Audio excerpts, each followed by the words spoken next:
This comes from back in 2014, but Supreme Court Justice, much mourned Supreme Court Justice Ruth Bader Ginsburg, may she rest in peace, used to say that she was often asked how many women on the Supreme Court in America would be enough. Her answer was, when there are 9. Because for most of the country's history, there were 9 and they were all men. Nobody thought that was strange, she explained. She has traditionally been a very good barometer while she was alive of changing mores in America. And that is what I think we need to look at in the field of AI governance right now. Because, where are we? Really, we can see 2 cultures in the field of at least fairness, if not AI governance in general.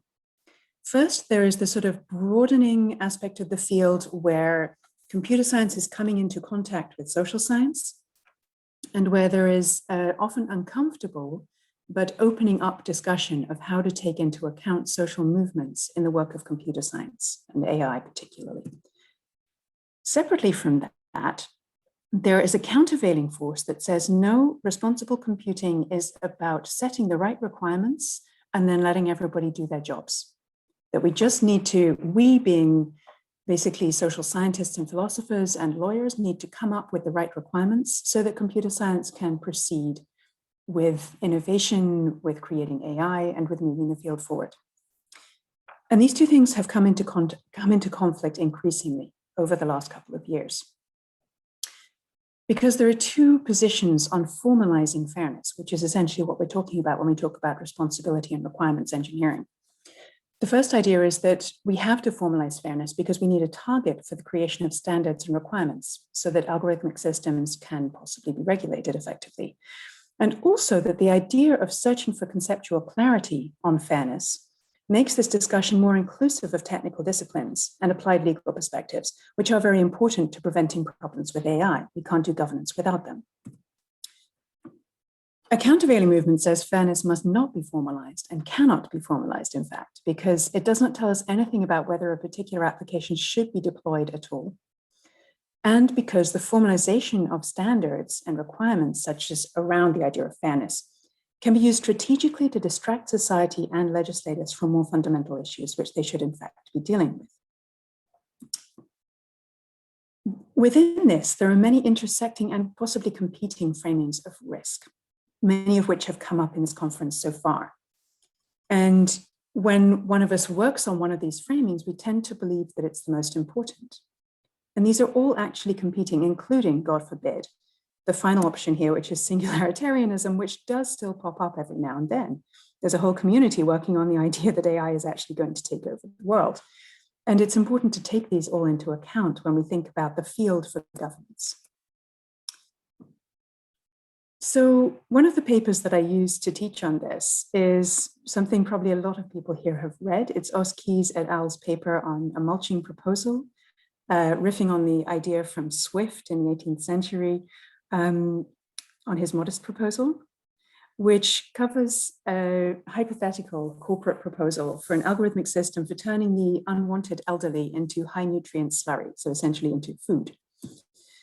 So their fictional company, Logan Nolan Industries, proposes a scheme where elderly people who are essentially unwanted are selected to be turned into food, which is then fed back into the food chain. Here is their wonderful image. They use this to explain how algorithmic fairness does not cover all the bases that we're interested in covering right now, because this scheme obeys all the principles that are in play in the field. It treats everyone similarly. The model was fed training images of women, trans people, and people of color, so it wouldn't discriminate by focusing on one group over another. And here we are back with the discussion between Sandra and Joanna yesterday at the start of the conference. It makes its algorithmic decisions transparent and explainable. It will provide a list of variables and subjects scores on each before it mulches them. There's public signage to ensure there's noticed and informed consent, and the company allows independent researchers to audit the code. So the authors explain that, of course, this is a satirical paper, but that it makes a real point about how our existing requirements for fairness are unlikely to take us in the direction of justice, unless we can consider overall business models and the overall mission of the technology that we're considering governing. This situation has led to AI governance becoming a profoundly antagonistic process. And here I'd like to bring in the work of Nancy Fraser, who came up in 2008, so a while ago, with the idea of abnormal justice as a response to globalization. She says that post-globalization, the framing of justice claims, which is what fundamentally governance has to deal with, has been disrupted so that deviation becomes less the exception than the rule. She names these disruptions as being around geography, that claims for agency and redress often stretch across and between territorial states and jurisdictions. The subjects of justice have become collective as well as individuals. So a framing where, as Julie Cohen would put it, the liberal Western individual idea of the justice claimant, of a legal subject, doesn't fit very well with the kind of claims we're seeing. Who should determine what is just has also been disrupted, as we can see all around us, and whose interests should be considered. Is it the user or is it everybody, or a mixture thereof? The nature of the claims to redistribution and redress has changed as well. It's gone from economic power to cultural particularly, and connected to that political power. Also, which social cleavages can be the sites of injustice has expanded radically. Nationality, class, ethnicity, race, gender, sexuality, disability probably doesn't even cover it anymore. And this is all interesting and new. So I would like to look at how abnormal justice claims in relation to AI are actually manifesting in public debate and how we might take account of those. So here's one that I imagine everyone here has seen. Visible, consistent pushback by underrepresented groups against the growing power of AI systems and epistemologies goes along with public conflict with established interests. Perhaps the most high-profile account of this has been given by Timnit Gebru quite recently when she was fired by Google. But what's interesting here is the amount of controversy that accompanied that and how it became a public issue, which I think 10 years ago would not have happened, because Google is seen as not only an important company, but as a company which is in some ways managing the public sphere. And it really matters who Google takes account of and who it doesn't. And we see a lot of factionalization. I mean, this is sort of the Dreyfus case of our time. This is something where people range on both sides around issues that are profoundly cultural and political, and it doesn't go away easily. We're also seeing the connection of claims against discriminatory AI to broader political and social movements, as we saw with the firing of Timnit as well, with the response to that. So we're seeing movements connecting AI and the data economy in general to social justice concerns that include civil rights very broadly, precarity in labor markets, criminal justice, housing, welfare. These are happening in America, but they're also happening in Germany, where this conference is based. Algorithm Watch has been tackling issues that are quite fundamental to the German economy and to the notion of political participation in Germany, as have other groups. And this is very much a discussion that is broadening out. We're also seeing employee resistance movements where walkouts, letters, protests around gender and racial discrimination and harassment, political engagement or disengagement in various ways by tech firms or the Bill work, environmental sustainability and the precarization of labor are all coming into play in terms of demands that are being made of private sector companies. Again, this is not something that was happening maybe 10 or 20 years ago. There's also growing demands for engagement with social justice issues directly by AI developers, deployers, and educators in the AI field. Again, we've seen very acrimonious exchanges around the issue of bias, but also connecting that to broader issues around climate change, around structural justice. There's been a lot of controversy around, for instance, near IPS introducing a requirement for authors to write about the broader impact of their papers, including ethical aspects and future societal consequences. And again, here, it's less about debating whether this is the right thing to do and more about noticing the kind and quality and breadth of controversy that is occurring around this and seeing how deep-seated that is becoming and trying to figure out what that means for governance more broadly. Finally, we also see contestation, even by established interests, of private sector capture of regulatory and ethics discussions. So this is Thomas Metzinger, publishing in Der Tagesspiegel, I think, where he said that he was on the EU's high-level expert group on AI, and that it was a case of ethical whitewashing because the process was captured by 48 out of 52 members, I think, of the committee of the high-level expert group, who were representing corporate interests. And we can debate the place of corporate interests in AI governance. But this was an interesting case because somebody spoke out very publicly, whereas normally a philosopher would not necessarily be doing that. What did he speak out about? Well, this is what he spoke out about: the draft ethics guidelines for trustworthy AI, which were produced by the EU. Here is the draft version before the final version.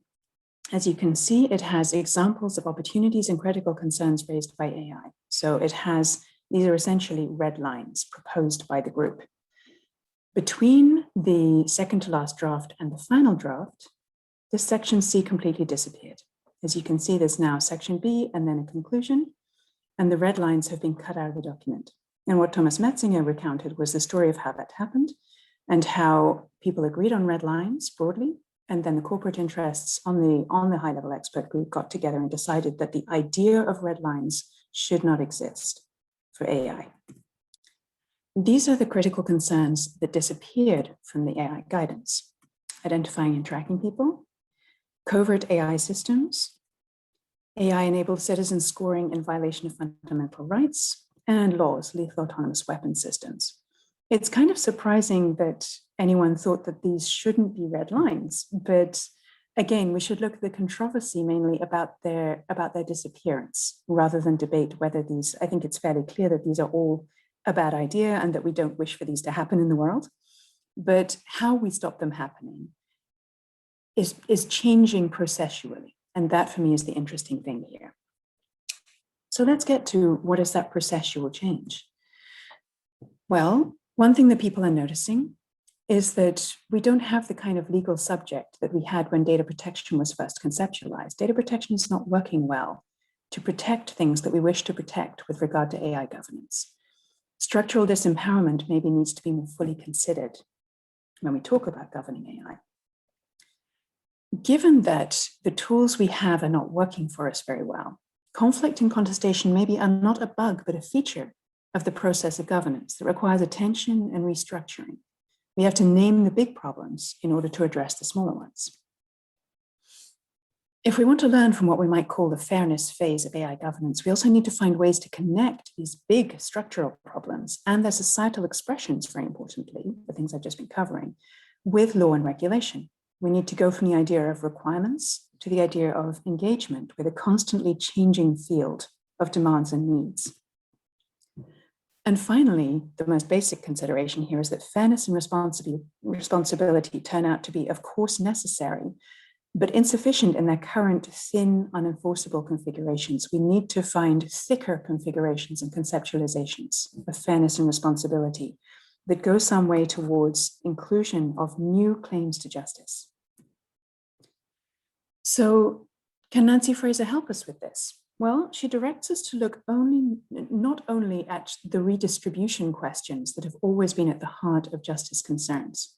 She says that we need to start from the idea that new communities and interests may need to be recognized in order to do redistribution in a satisfying and meaningful way. That once they've been recognized, they need to be represented. And then, and only then, can the distribution, in this case, of power occur. So how does this relate to AI governance specifically? Well, we may want to say that some things are off limits. This is what the contests tell us right now. People are not happy with high-stakes interventions where challenges to the system are impossible or ineffective. They're not happy with interventions that contravene scientific evidence. So even basic research that doesn't take account of the discoveries of other disciplines is being problematized. Systems that optimize for illegitimate outcomes. The idea of political legitimacy is coming into the picture. The idea of systems that can be illegitimate is relatively new because the basis for legitimacy in law and in corporate governance is actually quite thin. When we talk about legitimacy and data protection, we usually talk about a legitimate basis, which means that there is a law that says that this is possible. We don't talk about political legitimacy. Similarly, with business models, we tend not to talk about the political legitimacy of business models. We tend to talk about whether a company is following its own mission statement, which is very different. And lastly, systems and infrastructures that impact negatively on our collective future. These are all things that are being brought up by these conflicts. These are profoundly discussions about red lines rather than about shaping things according to values. They're about where we source the values from rather than how we apply values that we assume are the right ones. So there's contestation about the values in value-sensitive design rather than just how to do engineering for the right values. So to look at these briefly in terms of examples where we might see these playing out in society, the first being high-stakes intervention, where possibilities to challenge are either very constrained or ineffective. We can see this around, for instance, algorithms to allocate ICU beds in light of COVID-19 in countries where these are very constrained. I'm happy to talk through any of these in the discussion later. Criminal justice has been a major site of contestation around this. Asylum processes here in Europe, this is the next big one coming our way. Welfare fraud prediction, this is playing out both sides of the Atlantic right now, and elsewhere in the world, of course. All of these things are high-stakes interventions where it's unlikely that the subjects of those interventions are going to be able to bring a complaint. Second, intervention in contravention of scientific evidence. So this is a very obvious one. We all see these things come by. One big one is predictive policing, where there is absolutely no evidence that it does anything other than identify that crime is taking place. It provides a snapshot, albeit a moving snapshot of crime, by reproducing structural equality. It looks for crime where crime is documented. We have not seen any evidence yet that it achieves a reduction in crime. And particularly in Europe, many police forces are actually drawing back from predictive policing systems for this reason. And then we get the very broad category of phrenology, so facial, vocal, and behavior recognition for judging things where you cannot proxy with formalized measures, should we just say. Judging things like mental states and propensities, trustworthiness, sexual orientation, criminality, age, place of origin. This comes back to migrants again. All of these things are being done in the name of AI, and they're actually social actions involving power asymmetries and, in many cases, violence and injustice. Optimization for illegitimate outcomes. Here it gets more complicated, but I would say that the contestation around Facebook during the Trump administration shows contestation of algorithms shaping public debate in ways that optimize for polarization or the conveyance of misinformation. Also, financial or public service provision algorithms that oversimplify complex social problems. So just the application of AI in these cases may be problematic per se, rather than that we need to change the way the AI is applied or designed. And finally, predatory inclusion, the idea of optimizing systems to maximize people's vulnerability to exploitation. One obvious example of this is redlining, but there are many others. And here we get to one that's debatable as red lines, but which is coming up as a demand for justice framed around red lines in our society right now, systems that impact negatively on our collective future. This is a little harder to put your finger on specific instances, but sustainable computing came into the controversy about Timnit Gebru's firing. Sustainable computing concerns around energy usage and the promotion of unsustainable technologies in particular is coming up around AI. Also, restructuring the labor economy around precarious work as various systems and applications and platforms scale using AI. We see precarization happening as a result of that and marginalization of workers who would previously have been unionized. So we're actually restructuring around the potential of AI. This leads us to the question of what to do about this. What constitutes what Amartya Sen and others have called the sphere of public reason for AI governance? What it has been so far, I would argue, is these three groups. So national legislators and regulators, international legislators and regulators, for instance, on the EU level, And the private sector has played an absolutely huge role in determining what can and should be regulated. Even in the EU, where we think we're not doing that, it's absolutely influencing and capturing the way that regulation occurs. What is the changing picture then? Well, cases are starting to come up in the courts as AI becomes more widespread in different environments. So we're going to see precedent playing a role. We're going to see interesting discussions amongst judges and lawyers in the legal system in the applied sense of what is and is not possible to do. We're going to see the fact that the public sector is using AI more and more, bringing up new claims which need to be addressed. And we're going to see public sector actors more vocal in debates about what can and cannot be done. I imagine we're all seeing this on our local scale. I think we're going to see it on a global scale as well. So social scientific, philosophical, and legal AI researchers have always been in the mix. Obviously, they should probably have been in the first grouping because they're so connected to legislators and regulators. But we're also seeing the voice of social scientists and philosophers, and legal philosophers in particular, slightly changing to also constitute contestation in new ways. AI developers themselves. There are many streams within AI development, and some of them are involved in this contestation. Some of them are very vocally against the idea that this contestation and conflict is legitimate or appropriate or even relevant. And it's going to be very important for AI developers to figure out how they feel about this and to figure out to what extent they can engage with public protests and social movements in order to understand the direction that AI could or should or might take. And finally, civil society organizations representing activist movements, which is what we've been looking at in this presentation, they are currently outside the governance debate. And it's interesting that when, for instance, Algorithm Watch presented its conclusions on the German credit system, where it built a parallel system to critique the existing established structure for credit rating. They built a parallel system and ran it for a while to demonstrate that it was unjust and that it was not based in reality.